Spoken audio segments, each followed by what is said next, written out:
At the grand ballroom of Hawkhurst Manor, Lady Genevieve Sinclair stood near the marble pillar, her dark eyes surveying the glittering assembly with the practiced ease of someone born into this world, yet never quite comfortable within it.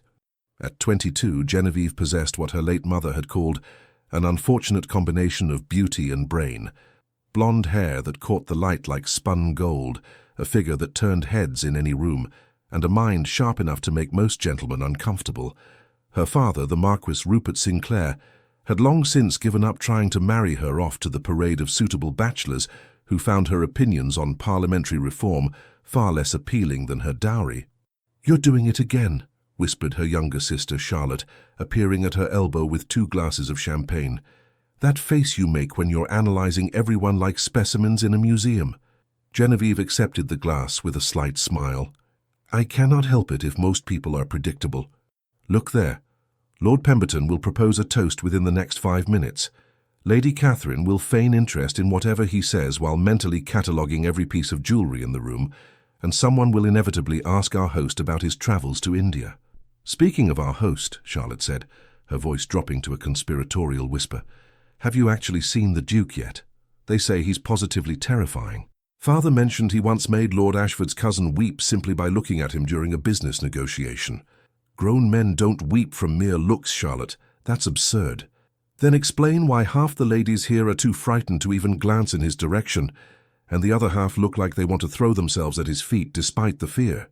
Genevieve had heard the stories naturally. Who hadn't? Duke Lucian Hawkhurst, 32 years old, inherited his title at 20 after his father's sudden death, vastly wealthy from estates spanning 3 counties and investments in shipping ventures to the East Indies. But it was his reputation that preceded him like a winter storm, cold, calculating, ruthless in business. A man who had turned his back on London society for years, only to return last season with an air of danger that made even the most hardened lords tread carefully in his presence. "There he is," Charlotte breathed, and Genevieve followed her gaze to the far end of the ballroom. She understood immediately why people whispered. Duke Lucian Hawkhurst stood near the fireplace, tall and imposing, in impeccably tailored black evening wear that seemed designed to make him look like a panther among peacocks. Dark hair swept back from a face that could have been carved from marble, all sharp angles and aristocratic lines, with eyes the colour of winter ice that seemed to assess everything they touched. He wasn't classically handsome in the soft, gentle way of London's favoured sons. He was something else entirely. Dangerous. Magnetic. The sort of man mothers warned their daughters about. "Goodness gracious," Charlotte murmured. "The rumours don't do him justice." "He's just a man, Charlotte. A man who looks like he could crush your heart with one hand while penning a business contract with the other." Genevieve was about to respond when the majordomo's voice rang out. "Distinguished guests, His Grace requests your presence in the dining hall. Dinner is served." The procession into the dining room followed the rigid protocol of rank, dukes and duchesses first, followed by marquises, then earls and their families in descending order. Genevieve found herself seated midway down the impossibly long mahogany table, with Charlotte on her right and an elderly countess on her left, who immediately began complaining about the draught from the windows. The Duke sat at the head of the table, naturally, with Lord and Lady Ashford positioned close by in seats of honour. Edmund Ashford was a viscount with political ambitions and a smile that never quite reached his eyes. His wife, Lady Margaret, possessed the kind of calculated beauty that came from expensive gowns and even more expensive jewellery, her dark hair arranged in elaborate curls that must have taken her maid hours to perfect. Genevieve had met them both briefly upon arrival. Something about the couple made her instinctively uncomfortable, though she couldn't articulate why. Perhaps it was the way Lord Ashford's compliments felt like assessments, or how Lady Margaret's laughter seemed just a touch too practiced, too perfectly timed. The first course arrived, a delicate consommé that steamed in fine porcelain bowls. Conversation flowed around her in waves of meaningless pleasantries. Lady Pemberton discussed her daughter's upcoming presentation at court. Lord Harrison debated the merits of a new irrigation system for his Devonshire estate. Charlotte kicked Genevieve under the table and nodded toward a young gentleman across from them who'd been staring for the past 5 minutes. "Mr. Thomas Whitfield," Charlotte whispered. "Heir to the Whitfield textile fortune. Father mentioned him last week. Father mentions many gentlemen. I'm not a racehorse to be auctioned." "No, but you are 22, and showing no signs of accepting any proposals.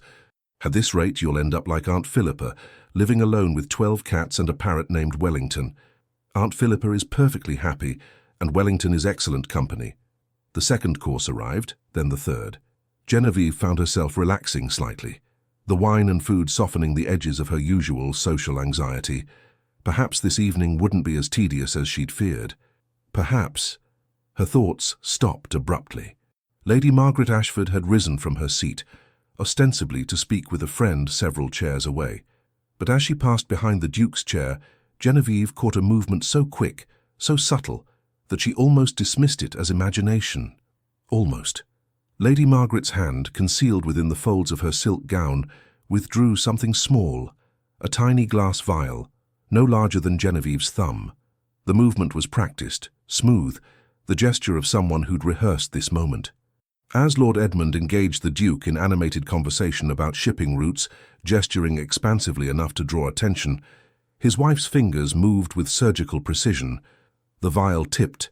A clear liquid, barely visible, just a few drops, splashed into the Duke's wineglass. Genevieve's heart slammed against her ribs. Time seemed to slow, each second stretching like honey. Lady Margaret slipped the vial back into her gown, her expression never changing, her smile remaining perfectly in place. Lord Edmund laughed at something the Duke said, his hand clapping Lucien's shoulder in a gesture of false camaraderie. No one else had seen. The entire room continued their conversations, oblivious. The Duke reached for his wineglass. Genevieve didn't think. She simply moved. Rising from her chair so quickly it scraped against the floor, she crossed the space between her seat and the Duke's in 4 swift strides. Conversation stopped. Heads turned. She felt the weight of dozens of eyes, but her focus remained fixed on that wineglass rising toward those ice-blue eyes. "Don't drink that," she whispered urgently, her hand shooting out. The wineglass tilted. Red liquid spilled across the pristine white tablecloth in a spreading stain that looked disturbingly like blood. The crystal struck the table with a sharp crack but didn't shatter. Silence crashed over the room like a physical force. The Duke's eyes, those infamous winter-cold eyes, fixed on her face. Up close they were even more intense than she'd imagined, containing depths that seemed to calculate 1,000 possibilities in the space of a heartbeat.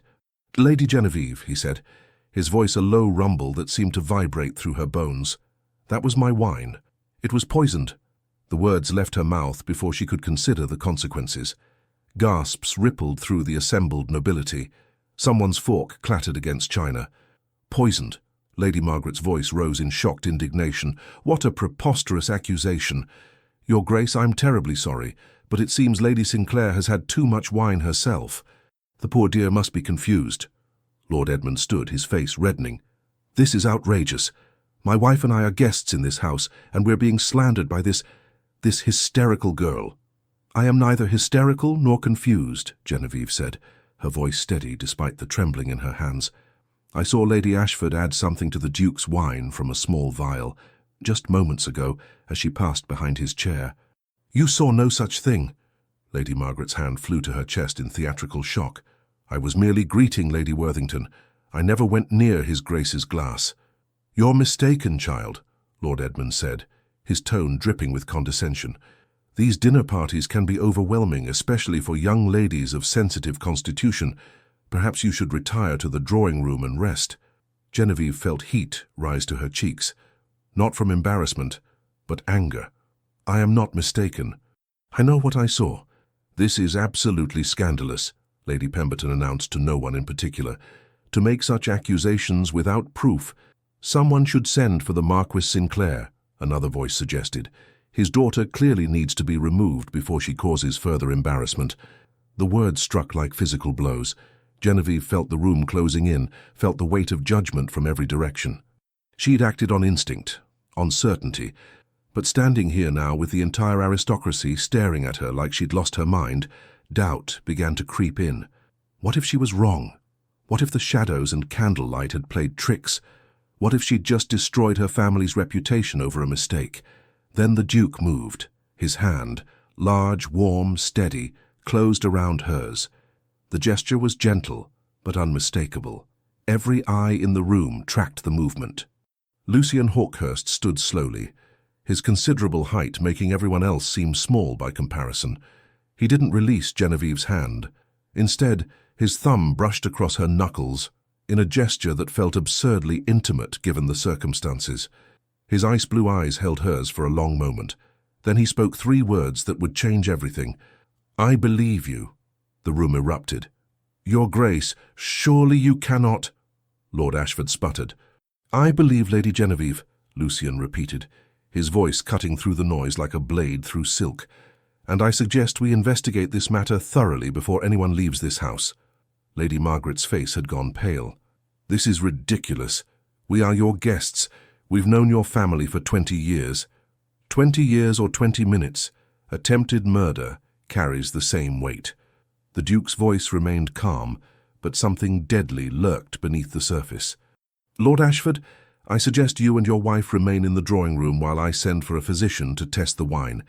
If Lady Genevieve is mistaken, you'll have my sincerest apologies and any recompense you desire." "And if she's not?"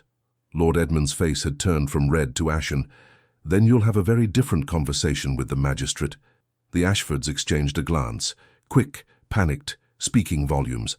Then Lady Margaret did something that sealed their fate. Her hand moved toward the hidden pocket in her gown where the vial rested. "Don't," Lucian said softly, but with such command that Margaret's hand froze mid-movement.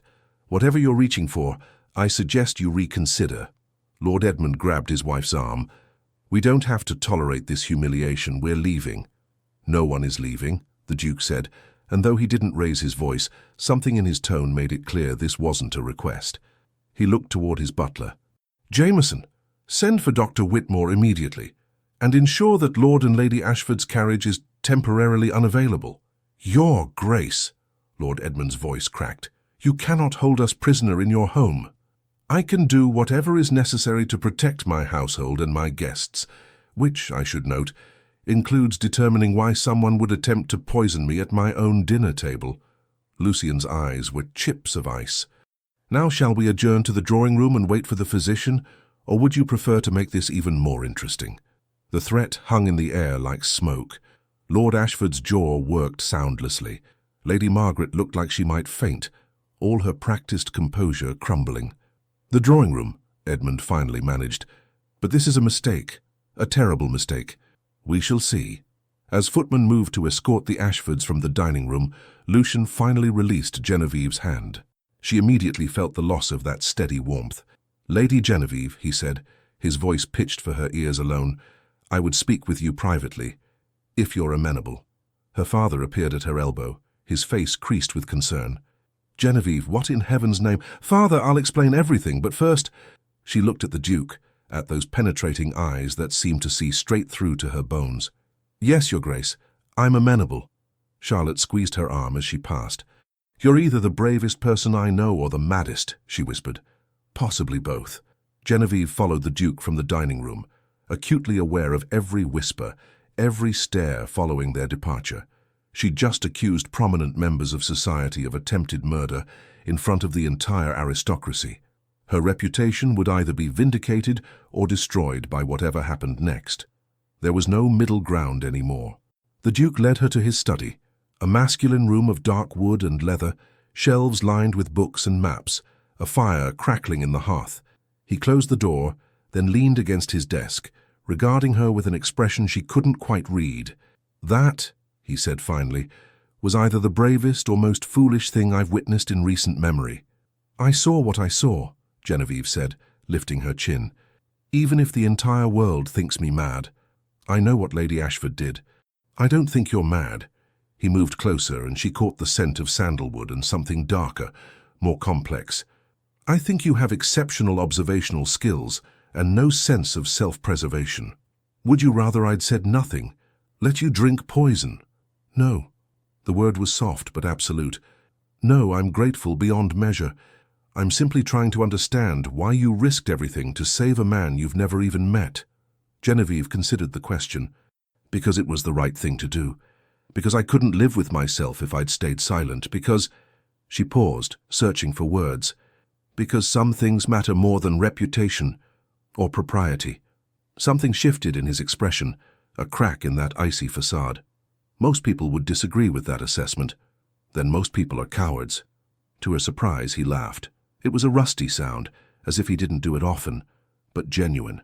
"You're unlike anyone I've ever met, Lady Genevieve." Is that a compliment or criticism? I'm not entirely sure yet. A knock interrupted them. Jameson, the butler, entered with a silver tray bearing a fresh glass of wine, and Dr. Whitmore, a thin man with spectacles and the permanent expression of someone who'd seen too many of society's secrets. "Your Grace," the physician said, bowing, "I came as quickly as I could." Jameson mentioned there was some concern about contaminated wine. Lucian gestured to the stained tablecloth that a footman had brought in. "The spilled wine, Doctor. I need to know if it contains anything unnatural." Dr. Whitmore set to work with various vials and instruments that Genevieve didn't recognize. The minutes stretched. Lucian stood perfectly still, his attention divided between the doctor and Genevieve in a way that made her pulse quicken. Finally, Dr. Whitmore looked up, his face grave. "Your Grace, there is definitely a foreign substance in this wine. Based on the color change in my reagent test, I'd say it's most likely arsenic. Not enough to kill immediately, but enough to make you violently ill.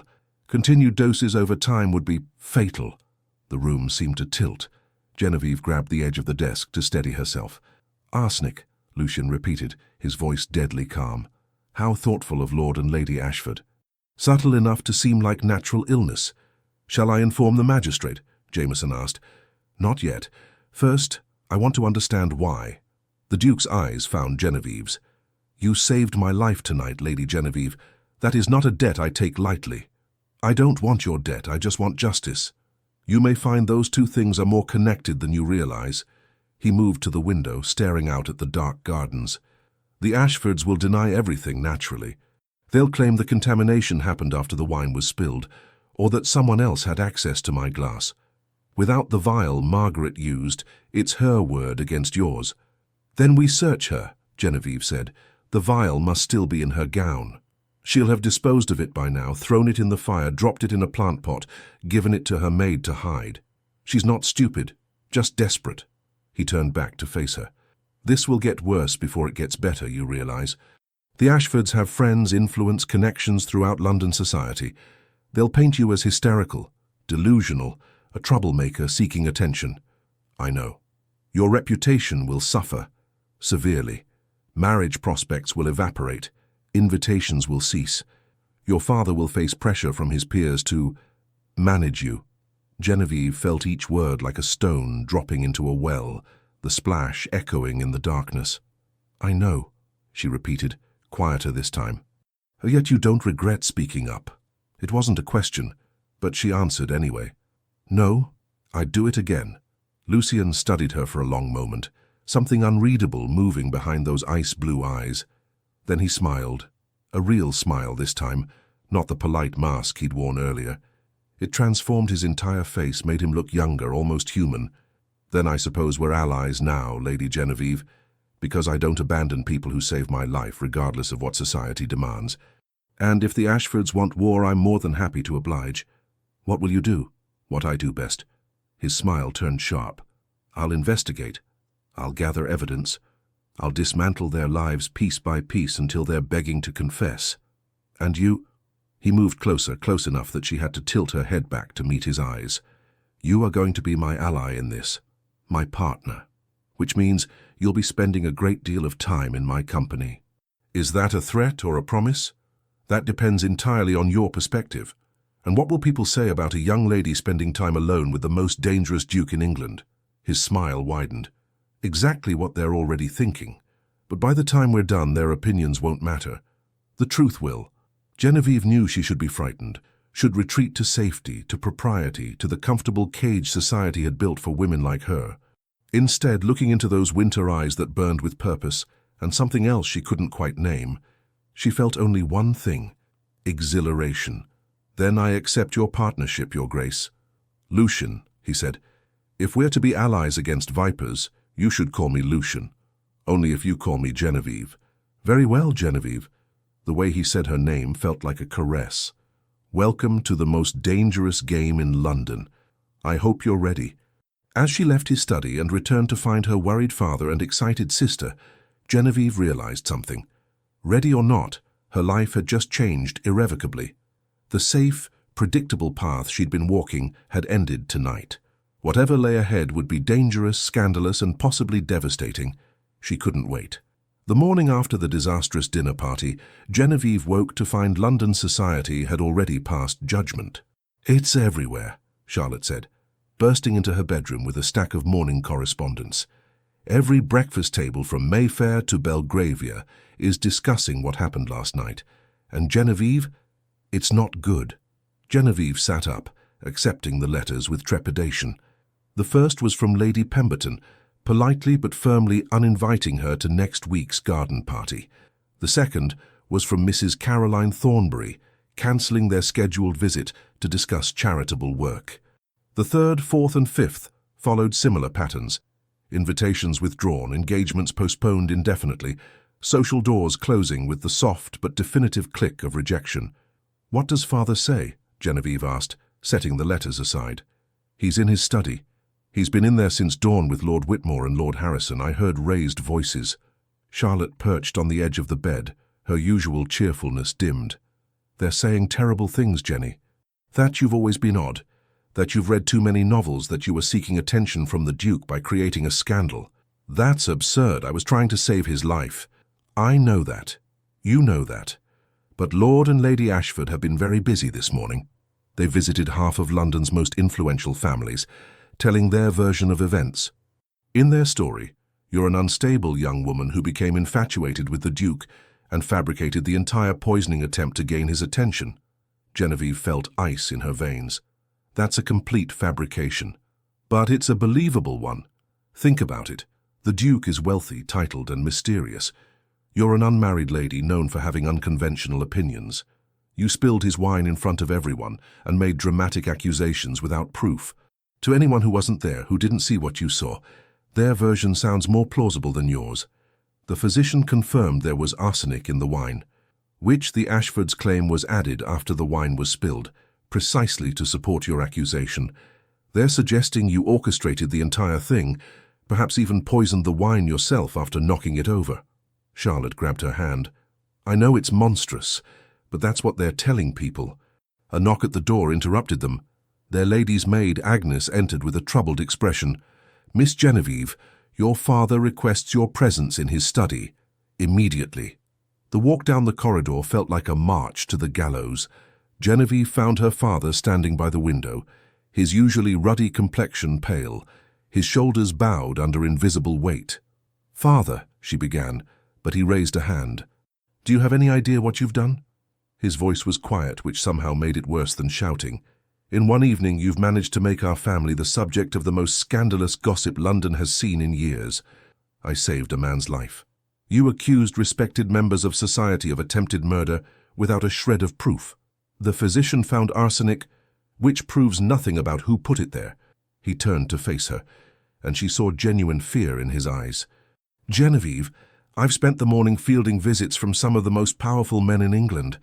They're all saying the same thing: control your daughter, or face the consequences." "What consequences?" "Social ruin. Business partnerships dissolved, political alliances severed. Do you understand? This isn't just about you anymore. This affects our entire family, our tenants, our standing in society." "So you want me to lie, to recant what I saw?" "I want you to be reasonable. Lord Ashford has offered to let this entire matter drop if you issue a public apology, admitting you were mistaken." "I wasn't mistaken." "Genevieve, father, I know what I saw. Lady Ashford poisoned the Duke's wine. If I apologize, if I recant, I'm not just lying. I'm letting attempted murderers go free." Her father sank into his chair, suddenly looking much older than his 50 years. "The Duke believes you. Did you know that? He sent a message this morning stating in no uncertain terms that he stands by your account of events." "Then why?" "Because belief and proof are different things. Without evidence, without the vial, without witnesses, this becomes a matter of reputation and influence. And in that arena, my dear, we're outmatched. The Ashfords have the support of half the peerage. They've positioned themselves as the wounded parties, victims of a young woman's delusions. Genevieve felt tears prick her eyes but refused to let them fall. "What would you have me do?" "I don't know," he admitted, his voice breaking slightly. "I'm trying to protect you, but I don't know how. If you maintain your accusations, society will destroy you. If you recant, you'll have to live with the lie. Either way, your prospects for a good marriage are—" He trailed off, unable to finish. "Ruined? Severely compromised." A different knock sounded. Jameson, their butler, entered with a silver tray bearing a single card. "My lord, the Duke of Hawkhurst is here to see Lady Genevieve." Her father and Genevieve exchanged glances. "Show him to the drawing room," the Marquis said. "And Genevieve, be careful. The Duke's support is valuable, but it comes with its own dangers. He's not a man known for following society's rules. Perhaps that's exactly what I need right now." She found Lucian standing by the drawing-room fireplace, looking entirely too large and masculine for the delicate furniture and pastel walls. He'd dressed more casually than last night, still impeccably tailored, but in day clothes of deep charcoal that somehow made his eyes even more striking. "Lady Genevieve," he said, bowing, "I hope I'm not intruding." "Not at all, Your Grace, though I suspect my father would prefer you'd sent a letter rather than calling in person." "I'm sure he would. But letters can be intercepted, and I prefer to deliver certain messages face to face." He studied her. "You've heard the rumors, I take it, that I'm a madwoman seeking your attention through false accusations." "Yes, I've been informed." "And your response?" "That anyone who believes such nonsense isn't worth my time or consideration." He smiled, that same transformation she'd seen last night. "Excellent answer. Though I should warn you, that describes approximately 3/4 of London society. Then I suppose I'll have a great deal more free time for reading." An optimistic perspective. "I like it." He moved closer, his expression growing serious. "I came to tell you that I've hired investigators, discreet ones, to look into the Ashfords' affairs. If there's evidence of their plan, we'll find it. But it may take time. And until then, I'm the villain in their story." "Unfortunately, yes, which is why I have a proposal for you." Genevieve's heart quickened. "What sort of proposal?" "A strategic one. The Ashfords are counting on society's judgment to protect them. They believe that if enough people view you as unstable or attention-seeking, any evidence we find will be dismissed as fabricated, so we need to change the narrative." "How?" "By making it clear that you have my complete and unwavering support. Not just my belief in your account, but my public endorsement of your character and judgment." "Your Grace, Lucian, that will only make the rumors worse. They'll say I've compromised you somehow, or that you're motivated by—" She felt heat rise to her cheeks. "By what, attraction?" He said it so casually as if discussing the weather. "Let them say it. The truth is, I find you fascinating, Genevieve. You're brave, intelligent, and apparently willing to face social ruin rather than let injustice stand. Those are rare qualities. You barely know me. I know enough. I know you didn't hesitate to save my life. I know you haven't wavered in your account despite enormous pressure. I know you told your father you'd rather live with society's censure than a lie." He paused. "How do I know that?" "Because my valet's cousin is your father's footman, and servants talk. Welcome to how I gather information." Despite everything, Genevieve laughed. "That's remarkably underhanded. I prefer resourceful, but we're getting off topic. My proposal is this. Allow me to publicly court you." She stared at him. "I beg your pardon?" "Not a real courtship, necessarily, though I won't rule that out entirely." His eyes held a glint of humor. "But a visible, unmistakable demonstration that I value your company and judgment. I'll dance with you at every ball. I'll call on you regularly. I'll make it clear to all of London that any insult to you is an insult to me." That's madness. Your reputation will suffer. My reputation is already that of a dangerous, unpredictable recluse. This will simply add surprisingly good taste in women to the list." He moved closer still, close enough that she could see flecks of silver in those blue eyes. "The Ashfords want to isolate you, make you powerless. This does the opposite. It makes attacking you considerably more dangerous for them. Why would you do this? Risk your own standing for someone you barely know? Because you saved my life. Because I despise bullies and cowards, which the Ashfords most certainly are. And because—" He hesitated. something vulnerable flickering across his face. Because I've spent years keeping everyone at arm's length, trusting no one, expecting betrayal from every corner. Then you appeared and threw yourself into danger to save a stranger. That kind of courage deserves protection, not punishment. Genevieve's mind raced. What he was proposing was outrageous, potentially ruinous for both of them. But he was right about one thing. Isolated, she was vulnerable. With the Duke's support, she had power. If we do this, she said slowly, there need to be rules. I won't be treated like some helpless damsel in need of rescue. I want to be involved in the investigation. I want to help expose the Ashfords. Agreed. And this arrangement, this fake courtship or whatever it is, it ends when we've cleared my name and brought them to justice. No expectations beyond that. Of course. Though something in his eyes suggested he wasn't entirely opposed to other possibilities. And if at any point I ask you to stop, to end this arrangement, you'll do so immediately. No arguments. You have my word. She extended her hand. Then we have an agreement, Your Grace. He took her hand, but instead of shaking it, he bowed and pressed a kiss to her knuckles. A gesture formal enough to be proper, but intimate enough to send warmth racing up her arm. Please, he said, if we're to convince society we're courting, you really should call me Lucian. Very well, Lucian.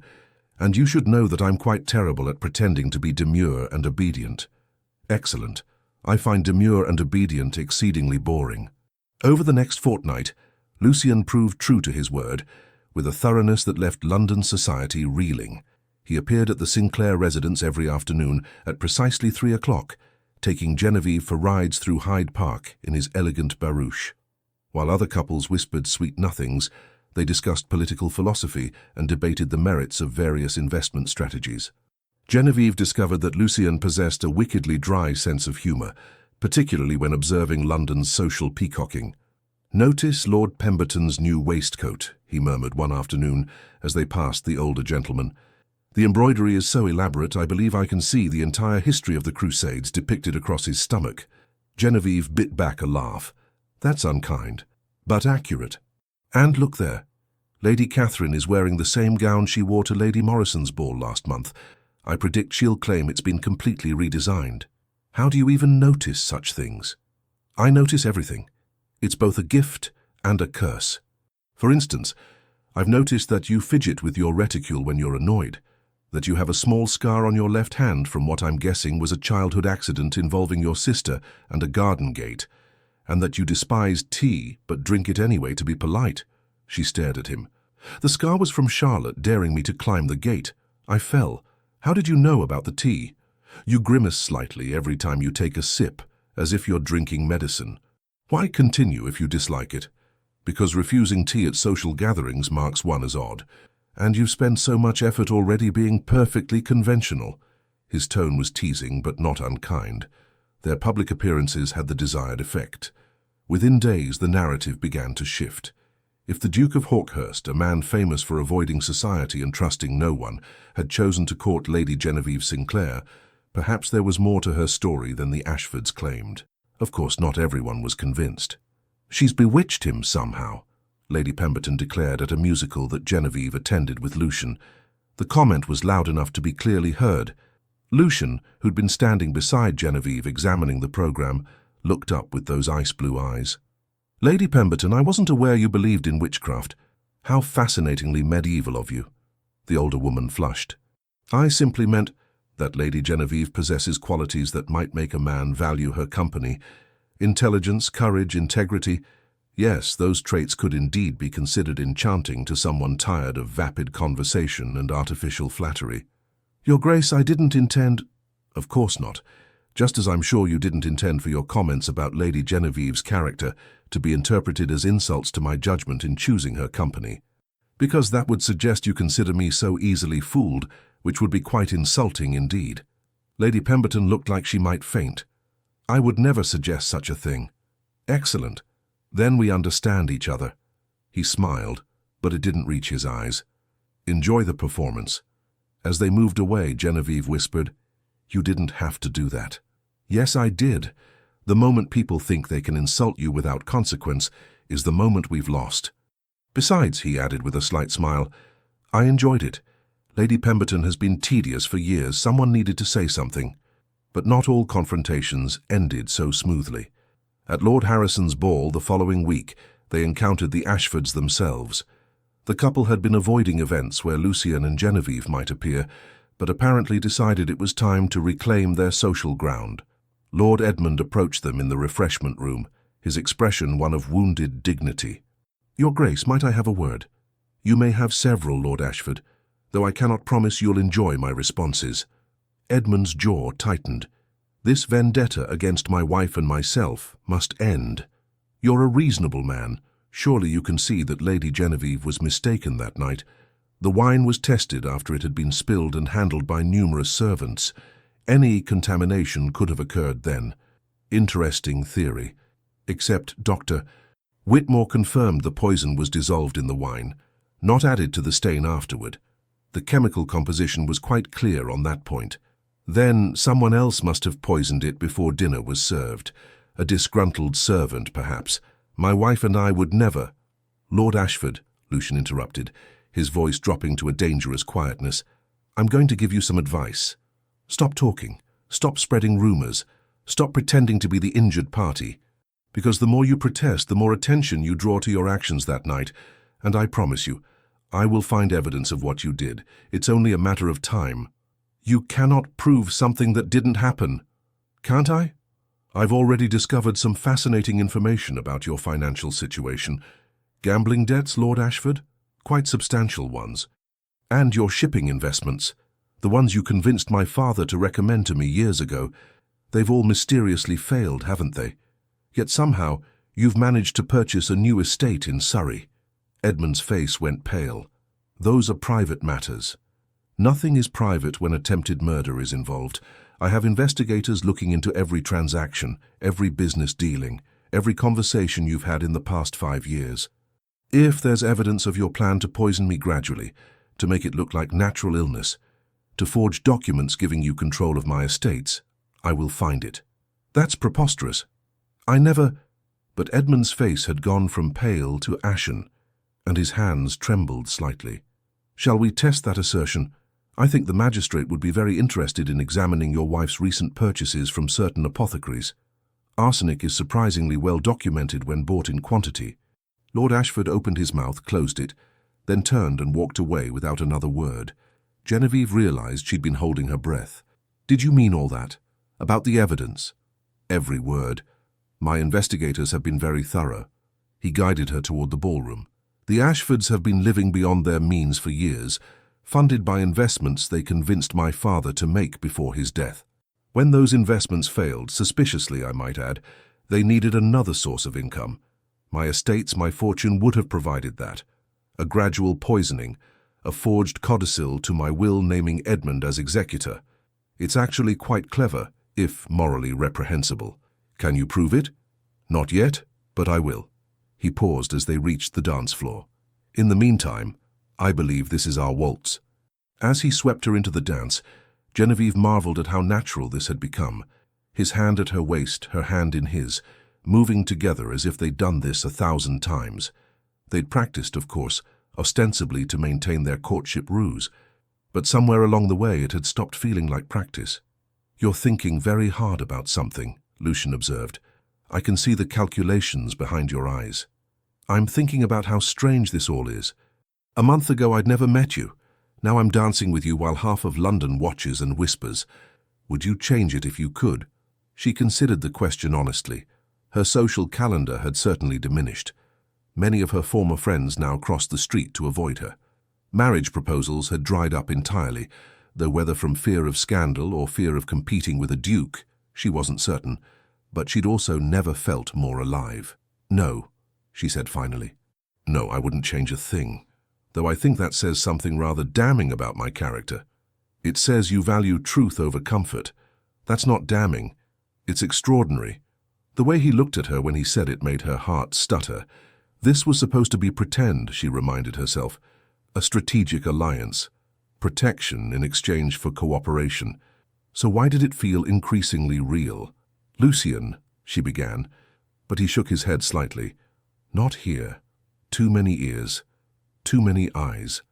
But soon, Genevieve. Soon we'll talk about everything that's unspoken between us. And if I'm not ready for that conversation, then we'll wait until you are. I'm a patient man when something matters." The dance ended, and he escorted her back to her father, who'd been watching from the sidelines with an expression caught between approval and concern. "Your Grace," the Marquis said, bowing, "you're very kind to show my daughter such attention." "It's no kindness, my lord. I find her company the most entertaining in London." He turned to Genevieve. "Until tomorrow afternoon?" "Until tomorrow." She watched him leave, cutting through the crowd with that predatory grace that made people instinctively step aside. "He's serious about you," her father said quietly. "I've known Lucian Hawkhurst since he was a boy. I've never seen him look at anyone the way he looks at you. It's just an arrangement, father, a strategy to protect my reputation." "Is it? Because from where I'm standing it looks like considerably more than that." Genevieve didn't answer, couldn't answer, because her father was right, and that terrified her more than any scandal. She'd agreed to a fake courtship with England's most dangerous duke. She just hadn't anticipated it might become real. The investigation into the Ashfords progressed with methodical precision over the following weeks. Lucian's investigators, former Bow Street runners with connections throughout London's underworld, uncovered a trail of financial desperation and careful planning. "Look at this," Lucian said one afternoon in his study, spreading documents across his desk for Genevieve's inspection. They'd fallen into a routine of these afternoon meetings, ostensibly to discuss their strategy, but increasingly becoming something else entirely. Conversations that ranged from philosophy to literature to dreams neither had shared with anyone else. Genevieve leaned over the papers, her shoulder brushing his. Neither moved away. "What am I looking at?" "Receipts from an apothecary shop in Cheapside. 3 purchases of arsenic trioxide over the past 6 months, all signed by a Mrs. Ashworth. Has noticed the similarity to Ashford? That's not enough for a magistrate. She could claim it was for pest control, which is a legitimate use. True, but combined with these..." He produced another set of documents. "Gambling debts totaling nearly £15,000, owed to some rather unsavoury characters. Lord Edmund has been betting heavily at several clubs, losing consistently. The debts are recent, within the past year. So they need money desperately. More than that. Look at the dates. The gambling debts began accumulating about 6 months after my father died, which is also when Edmund started pressuring me to make certain investments that my father had supposedly recommended." Genevieve studied the timeline. "You think they planned this from the beginning, even before your father died?" "I think they've been planning something for years. My father and Lord Ashford were close friends. Edmund was named executor of his will, trustee of certain assets. When my father died, suddenly," he paused, something dark crossing his face. "You don't think..." "I don't know what to think. My father had been in perfect health. Then one day he complained of stomach pains, and within a week he was dead. The physician said it was a sudden illness. But now, knowing what the Ashfords attempted with me..." Genevieve felt ice in her veins. "Lucian, if they poisoned your father too, this isn't just attempted murder. This is something I cannot prove, not yet. His body was buried 2 years ago. Any evidence is long gone." His hands clenched into fists on the desk. "But if I can prove they tried to poison me, if I can demonstrate their financial motive and their access to arsenic, perhaps the magistrate will consider reopening the investigation into my father's death." She covered his hand with hers, a gesture of comfort that felt natural now. "We'll find the proof, we have to." He turned his hand over, lacing his fingers through hers. "We make a good team, you and I." "We do." The words came out softer than she intended. "Genevieve, I think we should discuss..." A sharp knock interrupted. Jameson entered, his usual composure slightly ruffled. "Your Grace, I apologize for the interruption, but there's a rather insistent young woman at the door claiming she has information about Lord and Lady Ashford." Lucian and Genevieve exchanged glances. "Show her in," he said. The young woman who entered was perhaps 20, dressed in the neat but worn clothing of an upper servant. She bobbed a nervous curtsy, her hands twisting in her apron. "Your Grace, my lady, forgive me for coming here, but I didn't know where else to turn. My name is Mary Fletcher. I was lady's maid to Lady Margaret Ashford until 3 days ago, when she dismissed me without reference." "Why were you dismissed?" Genevieve asked gently. Because I found something I wasn't meant to see. Mary reached into her pocket and withdrew a small vial, identical to the one Genevieve had seen Margaret use that night. This was hidden in her jewelry box. When I asked her about it, thinking it was perfume, she became very angry, said I was spying on her, threw me out of the house that very day. Lucian moved forward, carefully taking the vial. Why bring this to me? Because I heard the rumors, Your Grace, about what Lady Genevieve accused my former mistress of doing. And I think she was right. I've been with Lady Margaret for 2 years, and over the past month she's changed. Secretive, always meeting with Lord Edmund in private, sending me away. And she's been buying things, expensive things, we couldn't afford. When I asked where the money came from, she said it was none of my concern. Did you ever hear them discuss the Duke? Genevieve asked. Mary hesitated, then nodded. Once. I was bringing tea to the drawing room and heard Lord Edmund say something about when Hawkhurst is gone. I thought perhaps he meant when you were away travelling, Your Grace. But then Lady Margaret laughed and said something about patience, that these things couldn't be rushed. The pieces were falling into place like a terrible puzzle. Lucian examined the vial. Is there anything still in this? A few drops, Your Grace. I didn't want to empty it in case it was evidence of something terrible. You've done the right thing coming here, Miss Fletcher. Lucian moved to his desk, writing quickly. This is the address of my solicitor. Go to him today and tell him I've sent you. He'll help you draft a formal statement about everything you've witnessed. And this, he handed her a small purse, should help you until you find new employment. I'll personally provide you with a character reference. Mary's eyes filled with tears. Thank you, Your Grace. You're very kind. After she left, Lucian immediately summoned Dr. Whitmore to test the vial's contents. The physician arrived within the hour, performed his analysis, and confirmed what they already suspected. Arsenic, in the same concentration as had been found in the wine. This is it, Genevieve breathed. This is the proof we needed. It's a significant piece of evidence, Lucian agreed. Combined with Mary's testimony about the Ashfords' suspicious behavior, the receipts from the apothecary, and the financial motive, we have a compelling case, but... He paused. But what? But the Ashfords still have powerful friends. They'll claim Mary is lying for money, that we bribed her to fabricate evidence. They'll argue the vial could belong to anyone, that keeping arsenic for legitimate purposes doesn't prove murder. Then what do we do? A slow smile spread across Lucian's face, the dangerous kind that made him look like the predator everyone feared. We give them an opportunity to incriminate themselves further. We set a trap. That evening, Lucian sent carefully worded invitations to a small, intimate dinner party at Hawkhurst Manor. The guest list was strategic. Lord and Lady Ashford, several influential members of Parliament who'd been friends with Lucian's father, a prominent magistrate, and of course Genevieve and her family. They'll never accept, Genevieve said when she saw the invitation. Not after what happened last time. They will because I've also let it be known, through very discreet channels, that I'm planning to announce my engagement to you that evening. The Ashfords can't afford to skip such a significant social event without appearing even more suspicious. Your engagement to me, Lucian, we haven't discussed, I know, and I apologize for the presumption. But it serves multiple purposes. It demonstrates my continued faith in you, it draws the Ashfords out and... He met her eyes. It forces a conversation you and I have been avoiding. Her heart hammered. What conversation? The one where I confessed that this stopped being pretend for me weeks ago.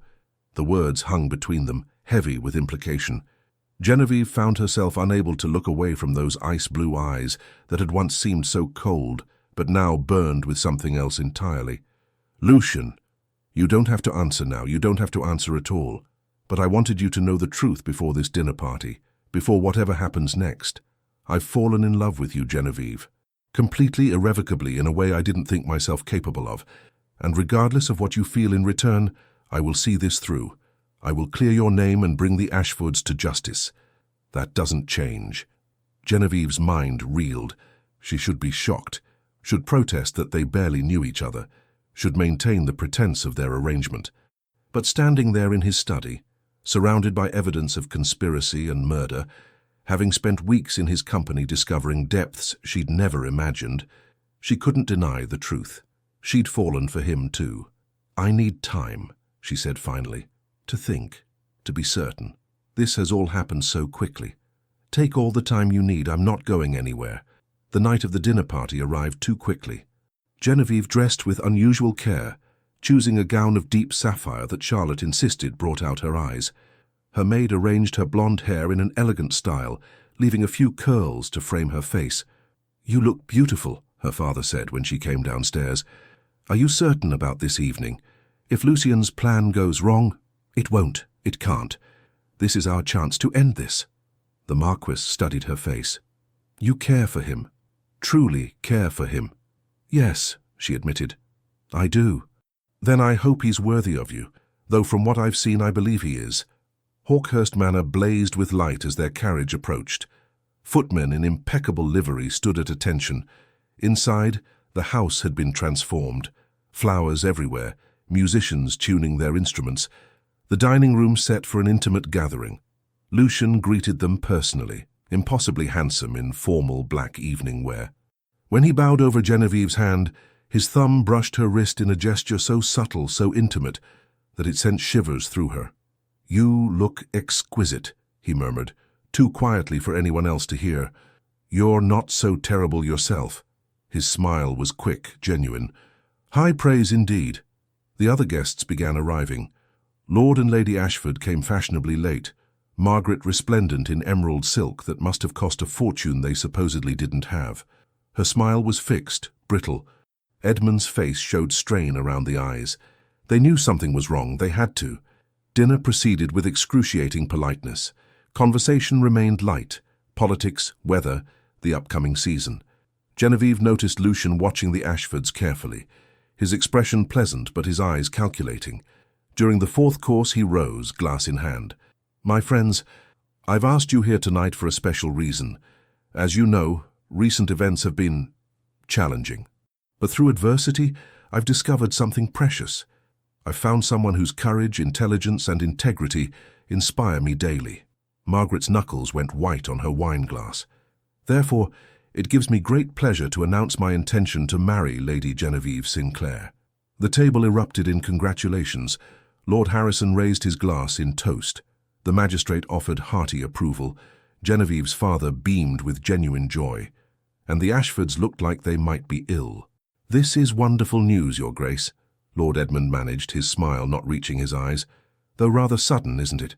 "When one knows, Lucien replied smoothly. "Why wait?" "Indeed. And I suppose all that unpleasantness with the accusations has been resolved?" "Resolved? No." "Investigated thoroughly?" "Absolutely." The temperature in the room dropped several degrees. Margaret set down her glass with a sharp click. "Surely you're not still pursuing that absurd matter?" "Lady Genevieve has admitted she was mistaken." "I've admitted no such thing," Genevieve interjected. "I stand by everything I said." "Then you're delusional," Margaret snapped, her composure finally cracking. "You've bewitched the Duke somehow, convinced him of lies." "Careful, Lady Ashford." Lucien's voice was soft but deadly. "You're speaking about my future wife. Your future wife is a liar and a troublemaker who nearly destroyed our reputation." Interesting choice of words. Nearly. As if our investigation hasn't already accomplished that goal. Edmund stood abruptly. "We don't have to tolerate these insults. Margaret, we're leaving." "Please do," Lucien said. "But before you go, I thought you might be interested in seeing something." He produced the vial Mary had brought. "Recognize this?" Margaret's face went chalk white. "Found in your jewelry box by your former maid. Still containing traces of arsenic trioxide, the same compound found in my wine that evening. Rather damning, wouldn't you say?" "That's not mine. She planted it. You paid her to plant it."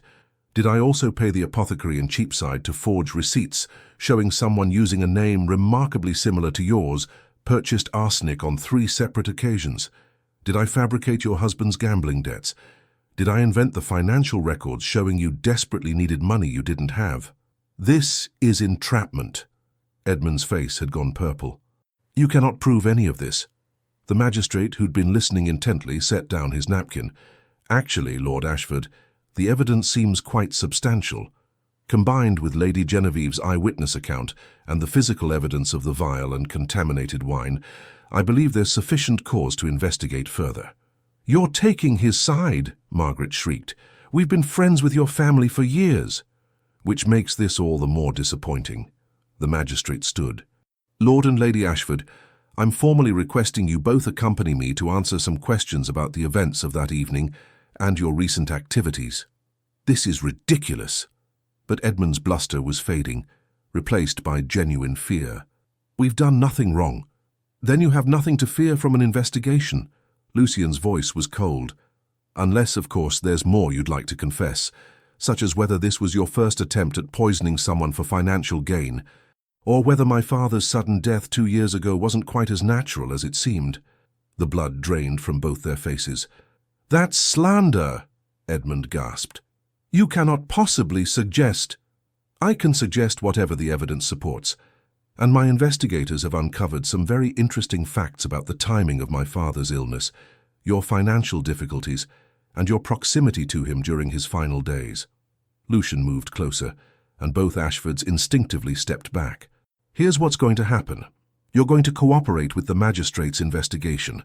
You're going to confess to your attempt to poison me, and if I find even a shred of evidence linking you to my father's death, I will ensure you both hang for murder." "We didn't kill your father," Margaret cried. "We only tried to—" She stopped, realizing what she'd admitted. Silence crashed over the room. "You only tried to what, Lady Margaret?" the magistrate asked quietly. "Please, do continue." Margaret looked at Edmund, who'd sunk into his chair, his face in his hands. All their practiced denials, their careful lies, had crumbled in an instant. "We tried to make him sick," she whispered finally. "Just sick enough that he'd need help managing his affairs. Edmund was supposed to take over gradually, make some investments, recover our losses. But we never meant to kill him. We weren't giving him enough for that. But you were poisoning him." Lucian's voice was deadly quiet. "Slowly, methodically, hoping to incapacitate him enough to gain control of his fortune. It wasn't supposed to be permanent, just temporary, until we could recover our financial position. And when I refused to make the investments you wanted, when I started questioning the arrangements my father had made, you decided to try again.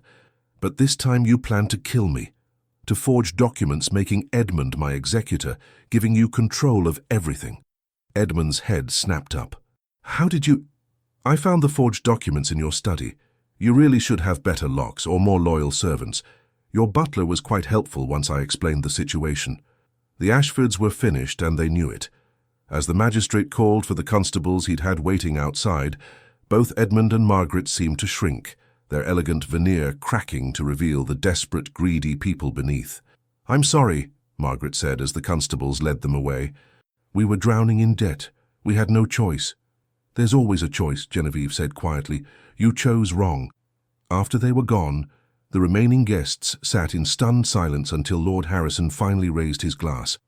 "To justice, and to Lady Genevieve, whose bravery made this possible." "To Lady Genevieve," the others echoed. Genevieve felt tears prick her eyes, relief, vindication, and something else she couldn't quite name. When she looked at Lucian, he was watching her with an expression of such pride and tenderness that her breath caught.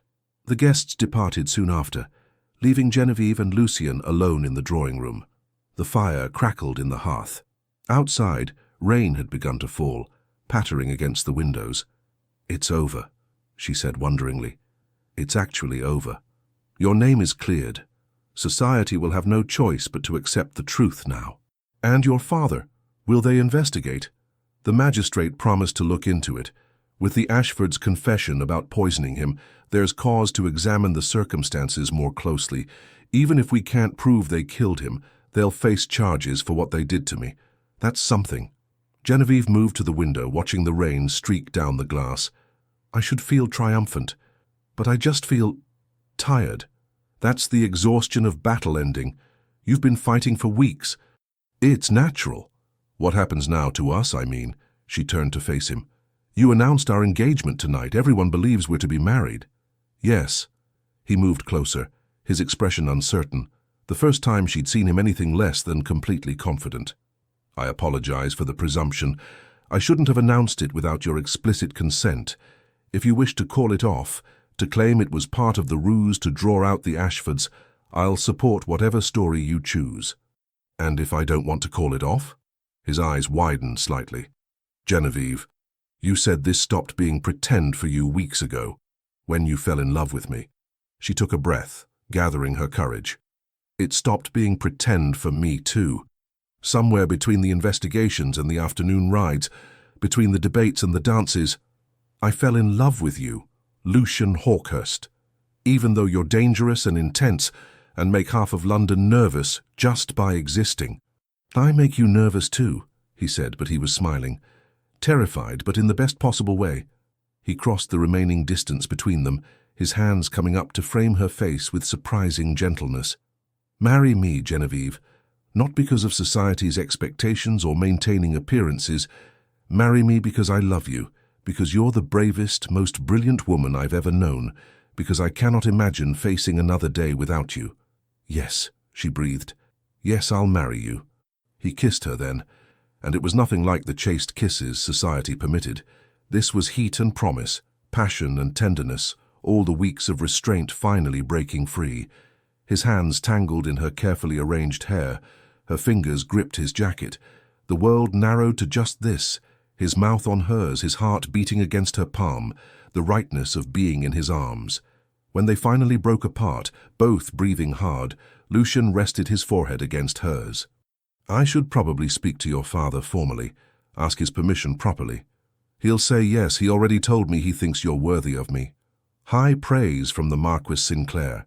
Don't let it go to your head. You're still dangerous, difficult, and far too accustomed to getting your own way. And you love me anyway. Against all logic and reason, yes. He laughed, the sound full and genuine. Then I suppose we're both mad. Probably. But I've discovered I rather enjoy madness when it comes with you. Outside, the rain continued to fall, washing away the last traces of scandal and suspicion. Inside, wrapped in each other's arms, Genevieve and Lucian began planning a future neither had dared to imagine just weeks before. A future built on truth, trust, and a love that had emerged from the darkest of circumstances to become something extraordinary. 6 months later, St. George's Church in Hanover Square was filled to capacity with the cream of London society, all gathered to witness what had become the most talked-about wedding of the season. The scandal of the Ashfords' trial, which had resulted in transportation to Australia for both Edmund and Margaret, had been replaced by fascination with the love story that had emerged from that terrible night. Genevieve stood in the vestibule, her hand on her father's arm, looking down the long aisle toward where Lucian waited. Her wedding gown was a masterpiece of ivory silk and delicate lace, but it was the expression on the Duke's face that made her breath catch, wonder and love and fierce possessiveness all at once. "Ready, my dear?" her father asked softly. More than ready.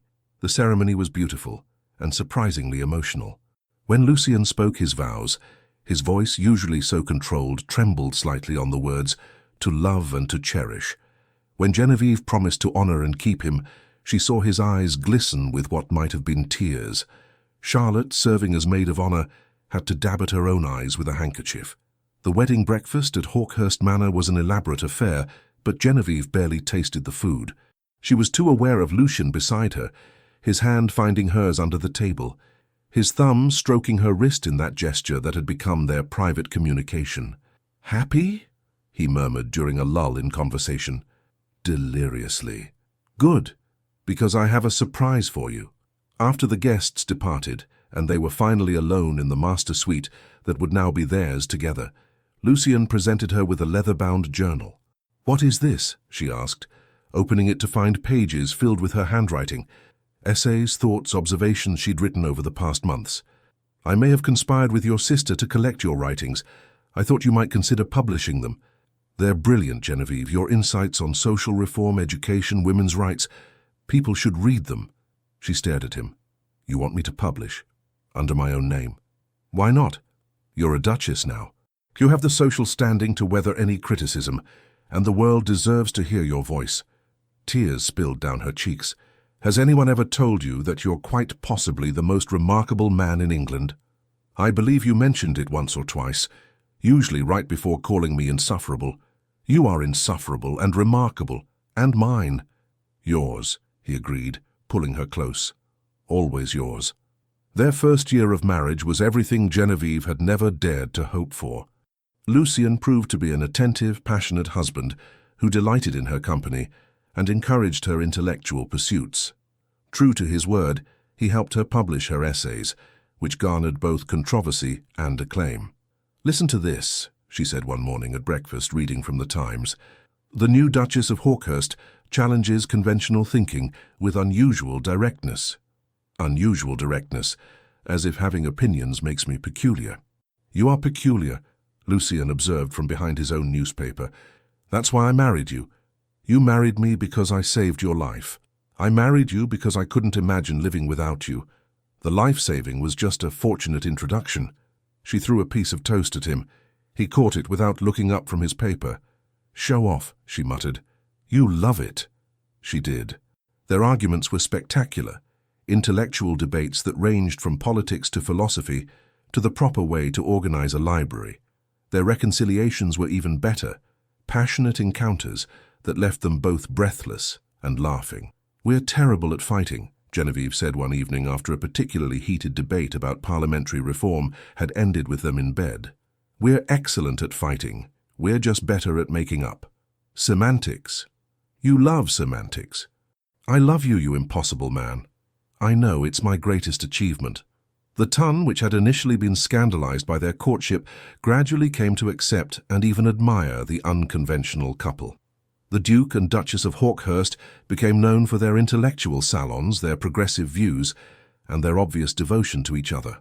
"They're still disgustingly in love," Charlotte reported, after visiting from her own recent marriage to Mr. Whitfield. "It's like watching a romance novel, except somehow more so." Genevieve's father, now enjoying his role as grandfather to Charlotte's children, smiled. "Some people are simply meant for each other. I recognized it the day Lucian first defended her at that terrible dinner party." 18 months into their marriage, Genevieve discovered she was expecting. Lucian's reaction was everything she could have hoped: joy, terror, and fierce protectiveness all at once. "You're certain you're well?" he asked for the 100th time. "Dr. Whitmore said everything is progressing normally." "Yes, Lucian. For the 100th time, I'm perfectly healthy. You should rest more. Perhaps stop attending so many social events. I'm pregnant, not made of glass, and I have a lecture series to complete on women's education reform." "Genevieve, don't Genevieve me in that tone.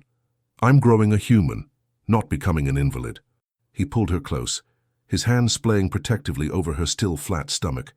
"I know, I can't lose you. You're everything." Her irritation melted. "You won't lose me. I'm far too stubborn to go anywhere. Promise me you'll be careful." "I promise. And you promise not to hover like an anxious mother hen." "I make no such promise." Their son was born on a crisp October morning, arriving with lusty cries that echoed through Hawkhurst Manor. Genevieve had endured a long labor with Lucian holding her hand the entire time, looking more terrified than she'd ever seen him, face down business rivals or social scandals. "You did it," he whispered, tears streaming down his face as he held their son for the first time. "You're extraordinary." "We did it," she corrected, exhausted but euphoric. "What shall we name him?" They'd debated names for months without reaching consensus. But looking at their son, dark hair like his father but with Genevieve's storm-grey eyes, Lucian said, "Rupert, after your father. He'd be honored, and it's only fitting." The Marquis raised an exceptional woman. "Rupert Lucian Hawkhurst," Genevieve tested. "It suits him." "He's perfect, you're perfect. How did I become so fortunate?" "By being poisoned at a dinner party?" He laughed, the sound rich and warm. "Best thing that ever happened to me." Young Rupert proved to be a delightful combination of both parents. His father's intelligence and intensity, his mother's courage and stubborn streak. By his second birthday, he was already demonstrating a talent for getting into mischief that left his parents alternately exasperated and amused. "He put a frog in Lady Pemberton's teacup," Genevieve reported one afternoon, trying to keep a straight face. Lucian covered his mouth, clearly fighting laughter. "That's terrible. We should punish him." "We absolutely should after we stop laughing." Agreed. They found him in the garden, covered in mud, examining beetles with the intense focus that was pure Hawkhurst. "Rupert, my darling," Genevieve said, crouching down. "We don't put frogs in people's tea." "Why not? The frog was thirsty." Lucian turned away, shoulders shaking. "Because it's not polite." Would you like it if someone put a frog in your milk? Rupert considered this gravely. No, but the frog might. That's actually a fair point, Lucian managed. You're not helping, Genevieve muttered. That evening, after Rupert had been bathed, fed, and put to bed with a story about brave knights and clever ladies, Genevieve and Lucian sat in their private sitting room, her feet in his lap as he massaged them, a nightly ritual she'd come to cherish. Do you ever think about that night? She asked. The dinner party where everything changed. Every day, though my perspective on it has shifted. It's no longer the night someone tried to kill me, it's the night I met you. Rather dramatic circumstances for a first meeting. Fitting, though, nothing about us has ever been conventional. She smiled, thinking about their journey, from accusation and scandal to partnership and love. I suppose not, but I wouldn't change any of it. Not even the parts where half of London thought you mad. Especially not those parts. They led me to you. He pulled her closer, kissing her softly. I love you, Genevieve Hawkhurst, more than I thought possible to love anyone. And I love you, my dangerous, impossible, perfect Duke. Perfect? You've definitely hit your head. Perfect for me. That's all that matters. Years passed in a comfortable rhythm of love, laughter and occasional chaos, courtesy of young Rupert, and eventually his younger sister, Clarissa, who arrived 3 years after her brother with the same determination to conquer the world. The Duke and Duchess of Hawkhurst became fixtures of London society, known as much for their progressive salons and intellectual contributions as for their devoted marriage. Genevieve published several more volumes of essays, while Lucian used his influence to champion educational reforms and workers' rights. "We're becoming respectable," Genevieve observed one evening at a particularly dull society event. "Heaven forbid," Lucian replied. "Should I start a scandal to remedy the situation?" "Please don't. I've had enough scandal to last a lifetime." "Fair point." On their 10th wedding anniversary, Lucian arranged for them to return to Hawkhurst Manor for a private dinner in the same dining room where their story had begun. The table was set for 2, candles casting the same dancing shadows she remembered from that fateful night. "Feeling nostalgic?" she asked as he pulled out her chair. "Grateful. I wanted to return to where it all started and remember how fortunate I am." "We both are." He poured wine, a different vintage, she noticed, with a smile, and raised his glass. "To the woman who saved my life in more ways than one. To 10 years of marriage, 2 remarkable children, and a love I never expected to find. To second chances," she added, touching her glass to his, "and to adventures yet to come." They drank, and then Lucian set down his glass with a slight smile. "I have something for you." He produced a leather box, opening it to reveal a necklace, a stunning piece featuring a deep blue sapphire surrounded by diamonds. "It's beautiful," Genevieve breathed. "It belonged to my mother. My father gave it to her on their 10th anniversary. I had it cleaned and reset, but the stones are original. I thought you should have it." Tears filled her eyes. "Lucian, I'm honored. Your mother would be proud of the man you've become. She would have loved you. You're everything she was, brave, brilliant, unwilling to accept injustice." He fastened the necklace around her throat, his fingers lingering on her skin in a way that still made her shiver after all these years. "Do you remember what you said to me?" she asked. "That first night when I accused the Ashfords." "I believe you." 3 words that changed everything. They did, because in that moment, when the entire world thought me mad, you chose to trust me. That's when I knew you were different. I knew you were different when you threw yourself across a room to save a stranger. Most people wouldn't have done that. Most people have better sense than I do. Most people are boring. You're extraordinary." She stood, moving into his arms. "We're rather extraordinary together, I think." "We are." He kissed her, deep and thorough, with all the passion of their early days, but now enriched by years of partnership and love. "Happy anniversary, my darling wife. Happy anniversary, my impossible husband." Later that night, lying in bed with moonlight streaming through the windows, Genevieve thought about the girl she'd been, the one who'd felt out of place in society, who'd worried she'd never find someone who understood her, who'd feared a life of comfortable misery. That girl had been brave enough to spill wine and face scandal, brave enough to trust a dangerous duke, brave enough to love without reservation. And in return, She'd found everything she'd never known she wanted: partnership, passion, purpose, and a family built on mutual respect and genuine affection. "What are you thinking?" Lucian asked sleepily, pulling her closer. "That I'm happy. Truly, completely happy." "Good. That's all I ever wanted for you." "For us," she corrected. "We're a team, remember? The best team in England. Possibly the world. Definitely the world." She smiled in the darkness. Outside, she could hear the night sounds of the estate. Owls calling, wind in the trees, the distant sound of the fountain in the garden where Rupert liked to play. This was her life now. This beautiful, chaotic, perfect life. And it had all started with 3 simple words: "I believe you." Sometimes, Genevieve reflected, the greatest love stories begin not with love at first sight, but with trust, with someone choosing to believe you when the world demands doubt, with someone standing beside you when standing alone would be easier. Lucian had given her that, and in return she'd given him something he'd never had before, someone who saw past the dangerous Duke to the remarkable man beneath. They'd saved each other, really, not just from poison or scandal, but from loneliness, from doubt, from lives half-lived in fear of judgment. "I love you," she whispered. "I love you too," he murmured back. "Always." And in the safety of each other's arms, in the home they'd built together, surrounded by the family they'd created, the Duke and Duchess of Hawkhurst slept peacefully. Their story, which had begun with danger and suspicion, had become something neither could have imagined. A romance for the ages, built on trust, courage, and a love strong enough to overcome any obstacle. In the years to come, when their children were grown and asked about how their parents had met, Genevieve and Lucian would exchange knowing glances and smile. "It's quite a story," Lucian would say. "The best stories always are," Genevieve would add. And then they'd tell it, the tale of a poisoned glass of wine, 3 life-changing words, and a love that had conquered scandal, society, and every expectation to become something truly extraordinary. Their legacy would extend far beyond their titles or wealth. It would live in the reforms they championed, the books Genevieve wrote, the example they set of what marriage could be when built on equality and respect.